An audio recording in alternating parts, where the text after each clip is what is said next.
Lego Batman. One of the very first movie franchises created into a Lego game concept alongside both Star Wars and Indiana Jones. But more importantly, my first ever Lego game that I am platinuming on the channel. Now, I'm not unfamiliar when it comes to Lego games. I still reminisce of my childhood days, finishing school on a weekday and coming home to play the wide variety of games I had to choose from the likes of Pirates of the Caribbean, Harry Potter, Star Wars, the list just goes on. Today though, I will be covering the newest Lego entry, Legacy of the Dark Knight, which takes on average around 30 hours collecting all 52 trophies, and you may be thinking, why does it take that long? Oh, only because there's 673 collectibles, and yes, they are all required for their individual trophies, along with a 100% completion trophy at the end. Sounds fun, right? Well, at least you could just sit back and watch whilst we jump right into Lego Batman Legacy of the Dark Knight's Platinum playthrough.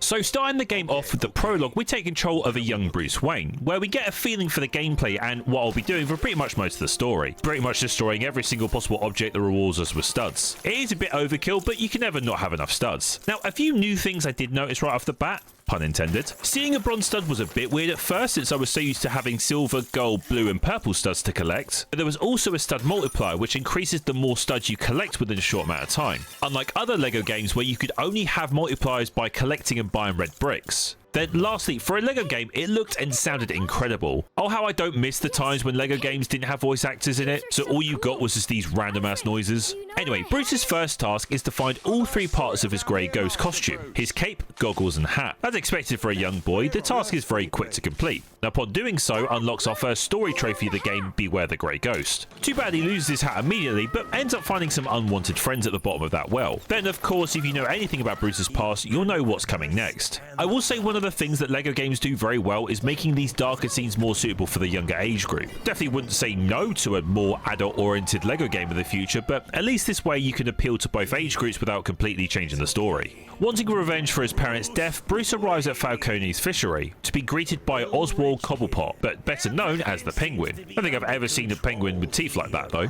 Attacked by Falcone's henchmen, this is where we are introduced to the combat. It is very basic to start off with, since our only options were either attacking or dodging, so we deal with the henchman, which impresses a certain League of Shadows member, Ra's al Ghul. Why is Liam Neeson built like that? Anyway, accepting his invite to the League of Shadows training, we arrive at Nanda Parbat, where being accompanied by his daughter Talia, the two scale the mountain to find a rare blue flower. Luckily, the rare blue flowers are us cart is halfway up. So with the flower in hand, we reach Ra's al Ghul's temple, where we could probably begin Bruce's training, with three very different training arenas. The first where we get to dodge shurikens, master how to counter and how to build up the focus meter to be able to perform cool ass takedowns. The second being my favourite, where we learn to pounce from the shadows by learning the various different stealth takedowns. And finally the third, where Bruce is nothing without his gadgets, so we get to grips with using his shurikens. A final challenge of the prologue, the man himself, Ra's al Ghul. Now, for the first boss fight, it couldn't be any simpler. Just keep on smacking him over and over until his health depletes. The whole temple then blows up as Bruce escapes unharmed, albeit at the cost of Talia's life, completing the prologue and popping its trophy. Chapter 1 then places us back at Wayne Manor, where both Bruce and Alfred discover that the mansion is full of bats. So with an inkling of where they are coming from, the two explore the caverns below to find his father's old car, where the boys get to work.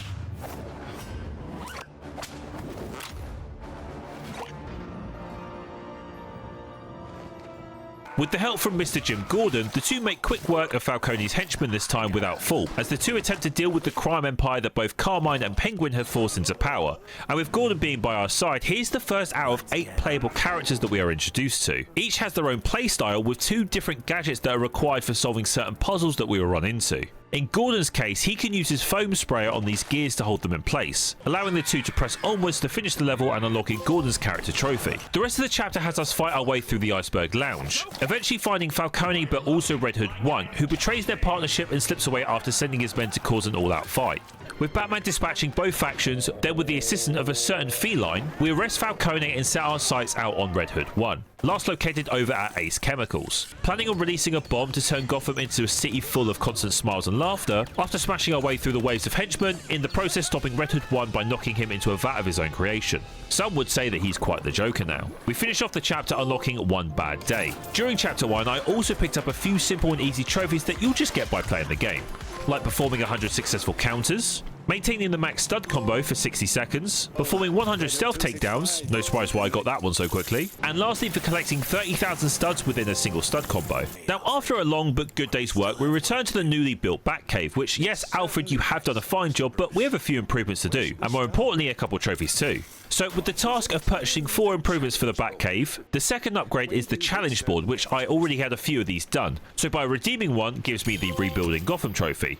Then we have the upgrade bench, which allows us to purchase upgrades for certain characters using the Wayne Tech chips. These can be either collected within the open world of Gotham or during the main levels themselves. Luckily by this point I picked up enough to purchase 3 upgrades, unlocking another trophy. Chapter 2 then stars Batman alongside Miss Selina Kyle, typically known as Catwoman, where the two's interests both align with one main target, that being the 1989 version of the Joker. Whilst playing throughout the chapter, Catwoman's gadgets allow her to undo specific bolts using her whip, and then spotting these small vents, she is a cat that you can summon and control to find items like keys to progress onwards. Plus, like Gordon, once you finish the first level in the chapter, you would have unlocked both her character and trophy. Now during that level, because of my OCD caused me to break every single object and collect every single stud, I'd accumulated 1 million studs, also unlocking the Life's Been Good to Me trophy. Now amongst the chapters, the game tasks you with completing a few open world missions to then begin the next level of the chapter. So during this time, I placed a pin on my map for the This Is My City trophy, then the Cowardly and Superstitious Lot trophy for defeating every enemy type at least once, which annoyingly can't be tracked, but you'll just get this as you play throughout the game. Then lastly, the Lighter, Faster, More Agile trophy for purchasing a skill upgrade from each category. Then jumping into the final level of chapter 2, this has us confront Jack Nicholson's version of the Joker, sabotaging Joker's parade by combining both Batman and Catwoman's gadgets by messing with the parade floats. This then brings us to his attention, so after a quick and easy brawl with his minions, we reach the Joker and put a stop to his theatrics, ending chapter 2 unlocking the trophy Do I Look Like I'm Joking.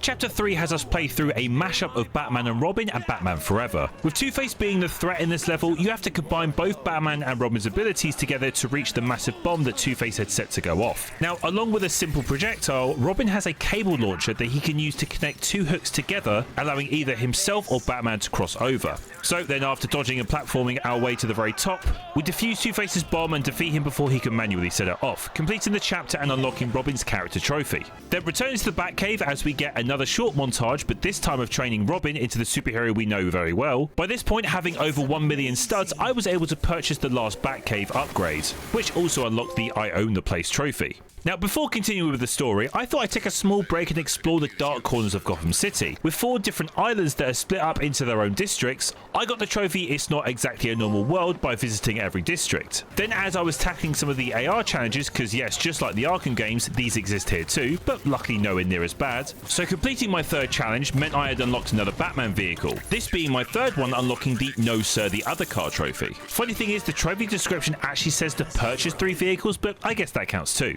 Lastly, remember those Batcave challenges? Well, although you don't have to redeem them all, simply by completing 20 of them gives you the Up for the Challenge trophy. Pressing back on with the story, the game has us visit the Botanical Gardens, where it has been infested by all these killer plants and wildlife. Of course, I don't need to sit here and tell you what villain we are going to be fighting next, but for the few that maybe don't know, I am indeed talking about Poison Ivy. Unlike the previous boss fight encounters, this one actually had some depth to it, and it proved a challenge at times. Having 2 different phases, where the first is your typical slap the hell out of the boss whilst also taking out the henchman too, but for the second phase, she summons this dragon plant looking monster. It has various attacks like spewing some acid, shattering the ground, spawning these plants that explode within a short amount of time. Yeah, as I said, a lot more complex than the others. So with the only way of damaging it with throwing projectiles at it, plus Robin being able to cable the 2 heads together, which stuns it and allowing us to do a ton of damage to it, once the health is depleted, we defeat Poison Ivy and return back to the Bat Signal to end chapter 3, unlocking its trophy. Now for all of you old school Batman fans, you're going to enjoy chapter 4, because this chapter's intro throws us back into the original 1992 Batman the Animated Series. Now I did have to YouTube the intro because, as I said at the start, there are quite a few of the movies and series that I have not watched. But comparing the original intro to the LEGO version, I can say that they smashed it out of the park. It was a bit weird seeing Robin there, but I guess being a LEGO game, there always has to be at least 2 characters on screen. So our first wave into chapter 4 places us in the Gotham Museum, which during this masquerade ball, Firefly breaks in and sets the whole building alight. With the main goal, which is requiring us to save everyone, Batman is joined by the one and only Batgirl, our 5th playable character so far. Now I will say her character abilities is probably the most unique out of everyone. Similar to how Batman was able to hack certain terminals back in the Arkham games, she can use use this remote gadget to do that herself, with a cool little hacking minigame as well. Then her second gadget has you control this drone, where you can either use it to get to higher ground, or to find certain codes which would allow you to get through certain doors. So as normal, by combining both Batman and Batgirl's gadgets, I strangely got her character trophy, before then reaching the end of the level and then defeating Firefly.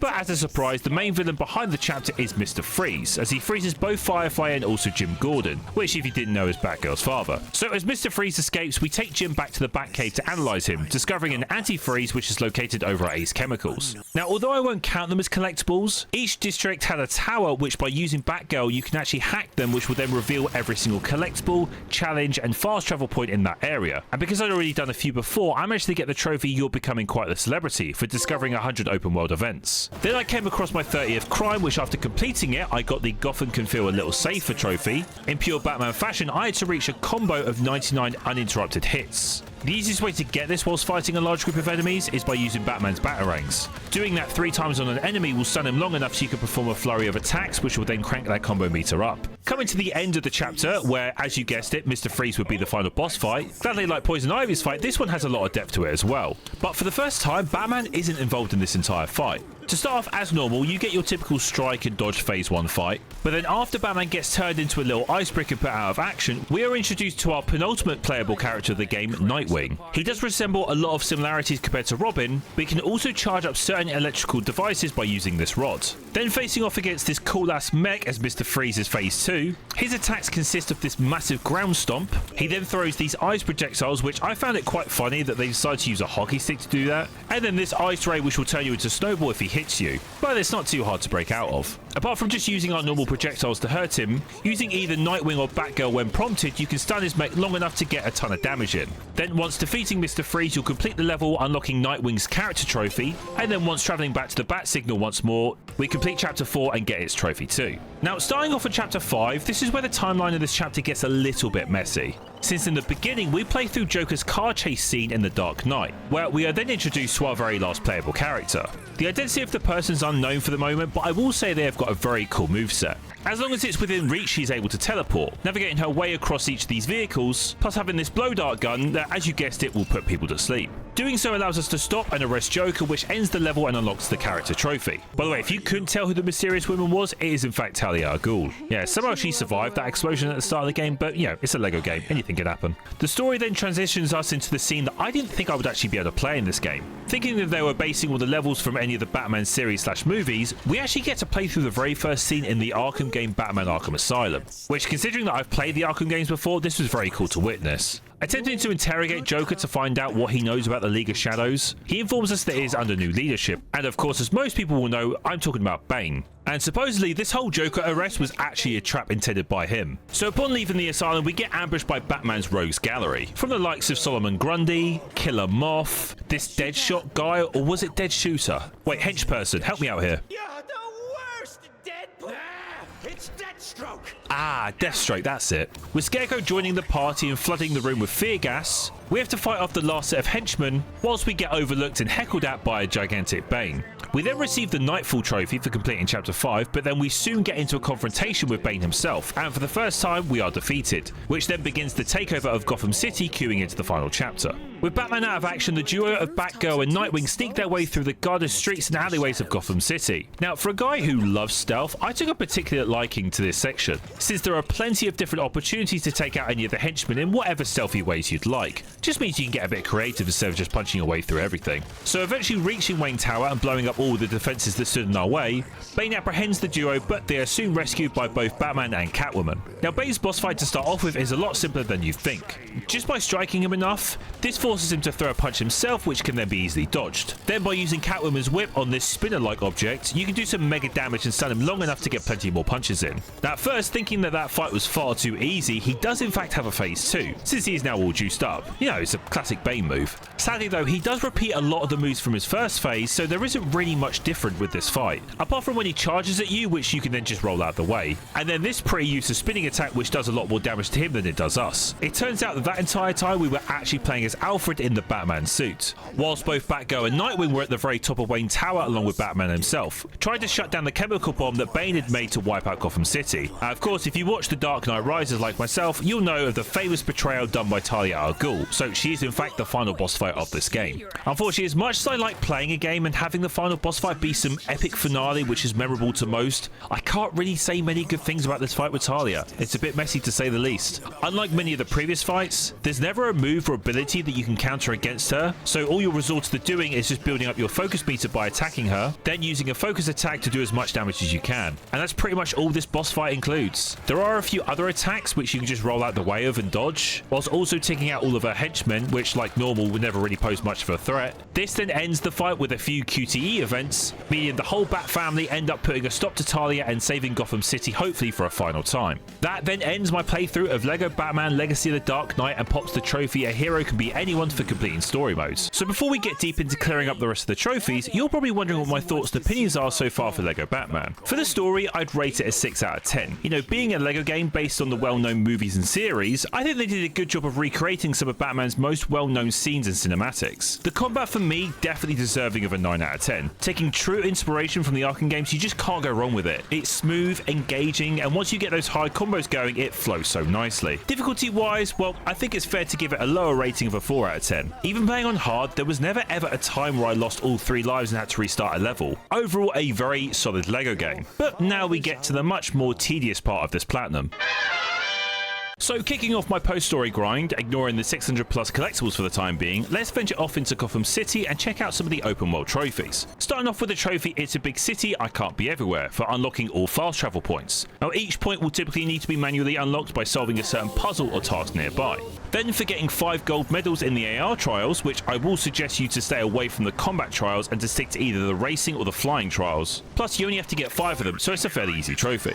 Next up for some of the more obscure trophies like Is That Like Parachuting for gliding in 10 different wind tunnels, my dumbass wasting time by thinking I had to do it 10 in a row. Then for a much more annoying trophy, Things Have Improved for preventing each type of crime in Gotham City. The crimes randomly spawn and there isn't a guarantee that you get a different one each time. You also can't track them, so you literally have to keep doing crime after crime until the trophy pops. Genuinely think I've done about 60 plus crimes at this point. Returning back to the Batcave to clear up the 5 trophies here, these were all pretty simple and quick ones to obtain. First one was for purchasing 5 items from the shop, whether it be character skins or props to place in the Batcave. Then using said props in a few customizable locations, just by placing 5 of them, you'll unlock the Not Just a Cave trophy. You can tell that I didn't care at all where the props went. Then like any LEGO game, during the main story levels, one of the collectible items as we know are the red bricks. With 1 per level, these are used to unlock different coloured variations for the normal skins. And not gonna lie, I didn't really like that change. You know, I missed the stud multipliers, the funny sound effects for certain actions, etc. So that kind of explains why throughout the entire game I didn't change skins very much.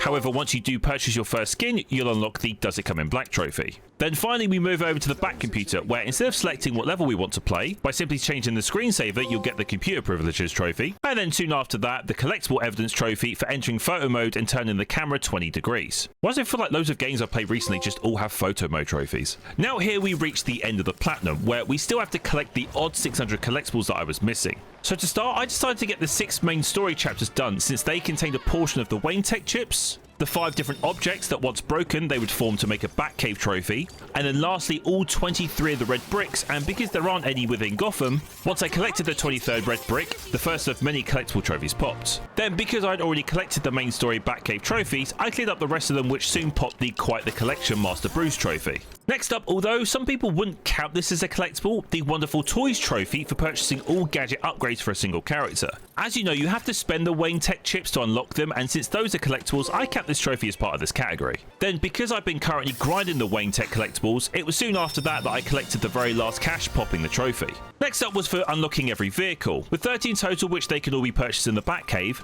Luckily I was only missing 4 of them, so after purchasing the 30th and final vehicle, the trophy unlocked. Now we move on to the penultimate set, that being the Riddler and Clue Master collectibles. Throughout the game you'll find a bunch of puzzles that are made by either one of them, and they test all of the abilities from every single character, hence why it's smart to leave these until the end of the story, since if you don't have the character then you can't solve the puzzle. Then after solving most of them you'll unlock these puzzle rooms, the Clue Masters where you have to direct this vehicle to the finish line using these directional tiles. Then for the Riddler rooms you have to match the mirror's reflection with the matching objects. Then once all are completed you'll have a final room involving multiple puzzles which did take a bit bit of brain power to figure out. But then since I was pretty much there with 100%, after completing said puzzle, I'd unlocked every suit in the game, unlocking the trophy I'm not wearing hockey pads. Then after leaving the puzzle room, this is where the trophy started to flood in. You had too many questions for completing every puzzle room, then gladly the because he's busy trophy for completing every single side activity in Gotham, a watchful collector for having all collectibles, then finally the Holy Skill Upgrades Batman trophy for using my last few Wayne Tech points for the very last character upgrade. So you may be thinking, well, where's the plat? You know, that's 100% of the collectibles, right? Well, for some reason they decided to add these bat symbols, which, may I add, do not show up on the map at all. So you could spend hours and hours running around trying to find them. Or if you actually value your time, just use a guide like I did. So after exploring Gotham City for one final time, it wasn't long until I picked up my 25th bat symbol, unlocking the idea was to be a symbol trophy, and then with that, the platinum trophy, I am Batman. Now, as always, if you did enjoy the video, please make sure that you give it a like, subscribe to the channel, and let me know your thoughts and opinions on Lego Batman itself, and whether I should cover any more Lego games in the near future. As mentioned earlier, I have played a fair share of them, so it would be very cool to revisit them, but this time around actually going for the Platinum. Don't forget, if you do want to catch me live going for these Platinums, I stream both here and also on Twitch, where we have been covering some more recent releases like 007 First Light, and also currently Assassin's Creed Black Flag Resynced, which I can guarantee there will be videos in the future, so stay tuned for those. Have a wonderful rest of your day or night wherever you are, stay safe, and I will see you all in the next video.